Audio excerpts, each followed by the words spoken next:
3 लाख की gym equipment या 4 लाख के जिम इक्विपमेंट में जो भी मैन्युफैक्चर मेरठ के अंदर मशीनें दे रहे थे, आजकल लोग उन्हें गलत बोलते हैं, फ्रॉड बताते हैं और बोलते हैं कि वो उनकी जिम इक्विपमेंट बहुत ही घटिया क्वालिटी की है या उनकी इक्विपमेंट्स को बहुत ही गंदा बोलते हैं। लोग बोलते हैं कि वहाँ पे मत जाओ, मेरठ में मत जाओ, मेरठ में आपके साथ स्कैम हो जाएगा, फ्रॉड हो जाएगा। तो मैं उन्हीं लोगों से पूछना चाह रहा हूँ, ये है कौन से वो लोग जो कमेंट करते हैं या जो रिव्यू डालते हैं या लोगों को फ़ोन करके बताते हैं, वो कौन से ऐसे लोग हैं जो ये बात बोलते रहते हैं कि भाई मेरठ में मत जाओ, वहाँ पे फ्रॉड होता है।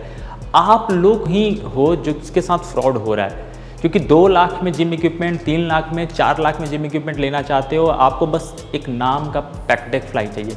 ये मैं वीडियो बनाने का मेरा मकसद जो है ना बहुत ही क्रिस्टल क्लियर है, क्योंकि लोग मेरठ को बदनाम कर रहे हैं। तो मैं आपको बता दूं कि आप उस चक्कर में मत रहो।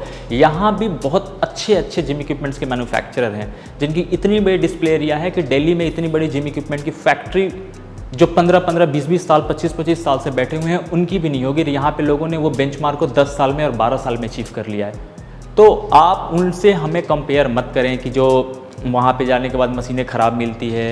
आप खुद इसके जिम्मेदार हो, क्योंकि आप बजट लेके आते हो 4 लाख रुपए का, आप बजट लेके आते हो 3 लाख रुपए का और बोलते हो कि मुझे तो वहाँ से 15 आइटम मिल रहा है, वहाँ से 20 आइटम मिल रहा है, वहाँ से 21 आइटम मिल रहा है और इंक्लूडिंग जीएसटी मिल रहा है, ट्रांसपोर्टेशन मिल रहा है, इंस्टॉलेशन मिल रहा है। सब कुछ आप जाके एक वर्बली डील कर लेते हो, ना ही आप कुछ रिटर्न में लेते हो, ना ही उनके वेबसाइट्स को चेक करते हो, ना ही उनके रिव्यूज़ को चेक करते हो, ना ही उनके वीडियोज़ को चेक करते हो, ना ही उनके इंस्टॉलेशन को चेक करते हो और ना ही उनके क्लाइंट से कभी बात करते हो या उनके जिम में विजिट करते हो जहाँ पे उन्होंने मशीनें लगाई हुई हैं। इससे क्या होता है कि इससे बिल्कुल आइडिया ही नहीं लग पाता है कि आप कौन सी नई फैक्ट्री से डील कर रहे हो या कौन सी पुरानी फैक्ट्री से।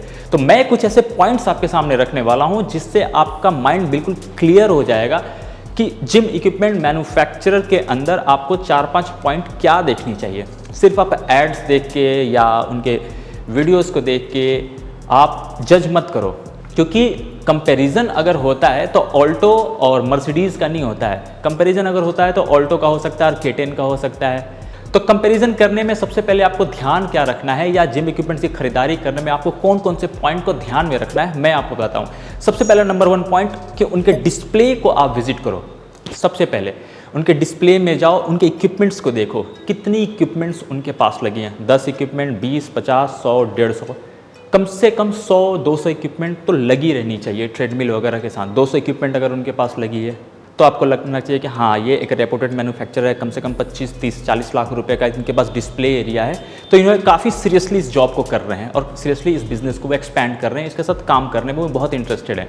दूसरा चीज़, उनका एस्टेब्लिशमेंट देखो, कितना पुराना है वो फैक्ट्री या कितनी पुरानी वो बड़ी फर्म है। अगर वो बाहर से इंपोर्ट करके सिर्फ ट्रेडिंग बेस पे काम कर रहे हैं तो कितनी पुरानी फर्म है, क्या उनके ट्रांजैक्शन है या जीएसटी में उनका जीएसटी रिटर्न कितना जा रहा है, जीएसटी का टर्नओवर कितना जा रहा है, ये सब आपको मिल जाएगा। आजकल वेबसाइट है बहुत सारे जहाँ पे आप जाके चेक कर सकते हो।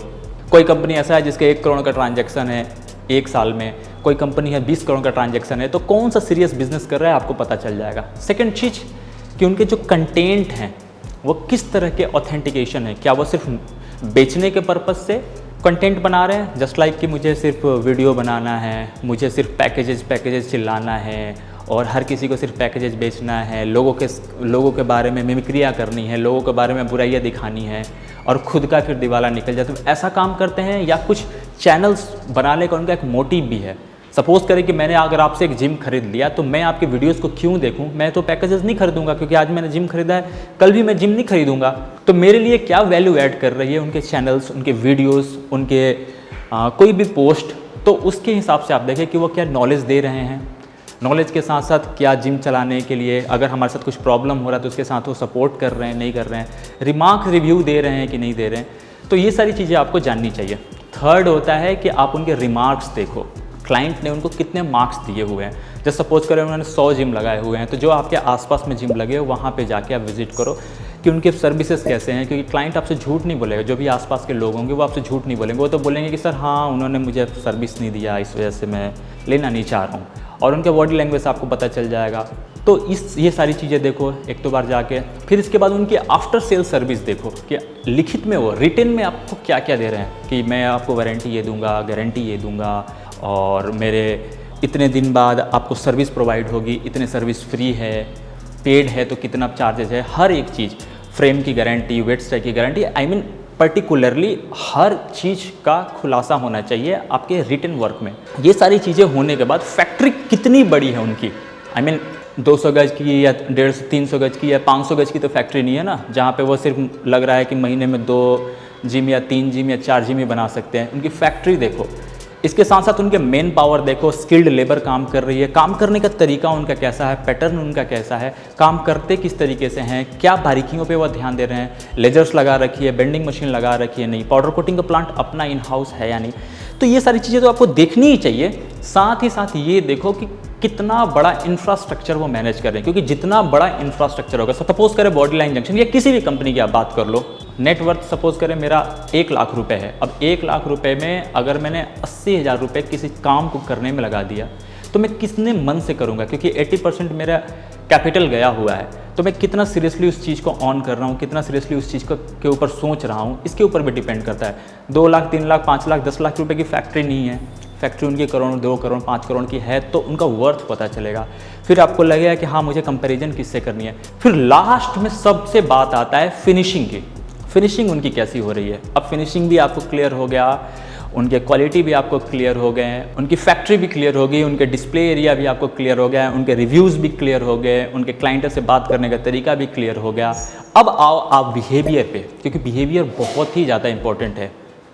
जब आप उनके क्लाइंट से मिलते हो, पुराने ओल्ड क्लाइंट से मिलते हो जो उन्होंने जिसके साथ उन्होंने काम किया, तो उनके साथ आप बताओ कि कैसा आपका अभी तक रिलेशन चल रहा है, क्या आपके बीच में ऊपर नीचे अनबन तो नहीं हुए हैं, या किस तरह का वो इंसान है। तो बिहेवियर भी बहुत ज़्यादा इंपॉर्टेंट है आपको जानना। और लास्ट में सबसे ज़्यादा जो इंपॉर्टेंट होता है वो होता है प्राइस पे। प्राइस पॉइंट पे कितना निगोशिएट करता है वो बंदा, या प्राइस रेंज कितना कंपैरेटिवली उस सेगमेंट के मैन्युफैक्चरर के साथ कॉम्पिटिटिव है। ये बहुत ही ज़्यादा इंपॉर्टेंट मैंने पॉइंट बोला। प्राइस सेगमेंट उस मैन्युफैक्चरर के कंपैरिजन में कितना कॉम्पिटिटिव दे सकता है। तो ये कुछ पॉइंट्स है, इनसे आप बात करो, इनसे आप क्लियर करो, क्लैरिटी लाओ। और ये वीडियो अगर अच्छा लगे तो सब्सक्राइब करो चैनल को, शेयर करो उनके साथ जिनको लगता है कि हाँ मुझे क्या क्या चीज़ें जाननी चाहिए। और बहुत ही जल्दी हम लोग इंपोर्टेड इक्विपमेंट्स भी ला रहे हैं, इंपोर्टेड और इंडियन मिक्स करके हम लोग बहुत जल्दी 7 8 9 पैकेजेस बनाने वाले हैं। Thank you so much, stay tune with us, hit subscribe, like, नमस्कार।